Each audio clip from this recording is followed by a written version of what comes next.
Right, still in conversation with ANC NEC member Ronald Lamola, talking about the land summit that took place this weekend. Ronald, some people really criticising the ANC, saying that the reason that this is up on the agenda suddenly, and you yourself have admitted in the previous segment that there have been mistakes by the ANC and the way this has been implemented, suddenly this coming to the fore, we cannot help but realise that there are elections coming up. And this is one way of getting votes and not losing your votes to another party called the EFF, because they've been having land on the top of the agenda for a very long time, and now suddenly the ANC jumping on this bandwagon. Is pressure from the EFF getting to you? It's a pressure from the National Conference of the ANC, which resolved clearly in December. And there is indeed an urgent need of land in the country. You can see with the land invasions.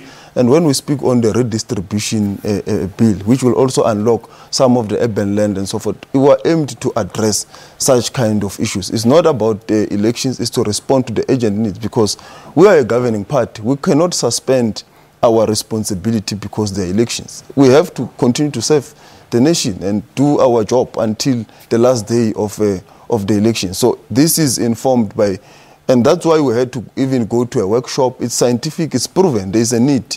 So that's why we had to attend to it, and it's not informed by that. It's a need. And the ANC from its formation, and that's what also the workshop engaged on, it was about the land. And it has been clear from the onset of the ANC's formation that it wanted to resolve the issue of land disposition, attending to the issue of a franchise. But what mobilized the chiefs and everyone when the ANC was formed was the land question. There's also another comment that's come forward that people have looked at and taken very, very seriously, and by somebody who's highly respected, that being Moletti Mbeki. I quote him, and he's saying that the ANC is using this as a camouflage to attack the white population and to win over votes.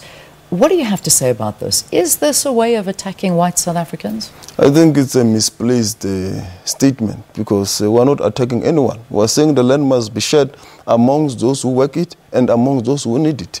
And white people, it's clear, the ANC is a non-racial. They also understand that for us to have a sustainable democracy and a sustainable political environment, we must all attend to the land question. It's a ticking time bomb that all of us. So it's the current land patterns, when you look at the statistics, it's not sustainable.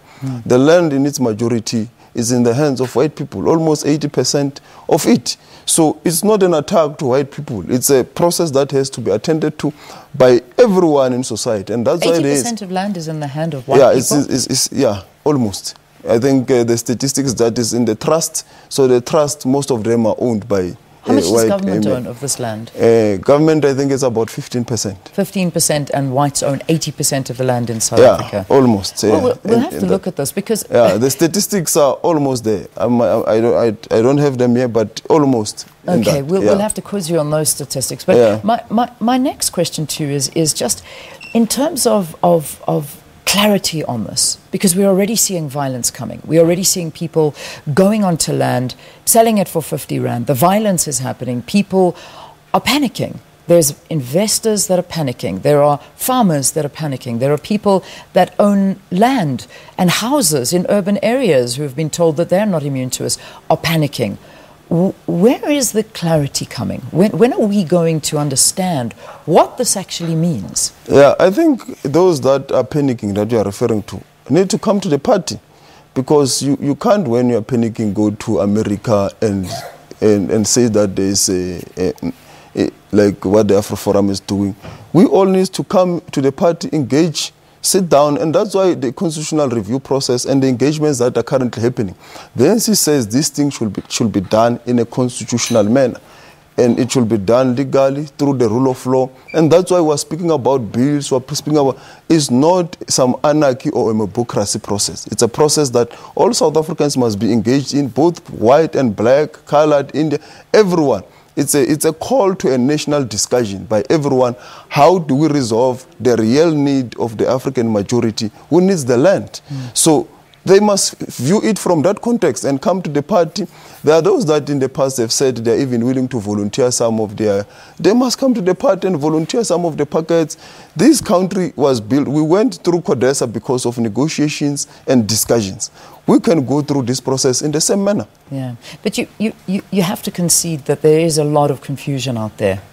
Yeah, and that's why we are saying the discussions must happen so that all of us can find each other. Now, everyone, that's why there's the process to make your input into the parliamentary review process. That will, at the end, bring all of us together. But it still does not stop us from engaging. And that's why ourselves, we engage with NGOs in the sector that are working with farm dwellers that are being evicted every day. And we have said we must go for an immediate cessation of the evictions of farm dwellers and farm workers. But we have also engaged with academics and experts in the field. So we are also engaging in some instances with some of the farm owners. We engage with even investors and everyone. All of us must participate in this engagement. So those that are in that, who are investors and so forth, who are panicking in any quarter, they must come to the discussion table. This is an issue that all of us must confront and must resolve. So the next step now, this is all taken to the ANC NEC. It's happening this weekend, and it's now up to them to decide the way forward with your recommendations. Yes. All right. We'll have to wait on that and see. Thank you for talking to us here on the program. It's Ronald Lamola, who, of course, was a part of this land summit, and he is an ANC NEC member, talking to us about these outcomes, what's going to happen, and going forward with the land conversation in South Africa. It's 7 o'clock here.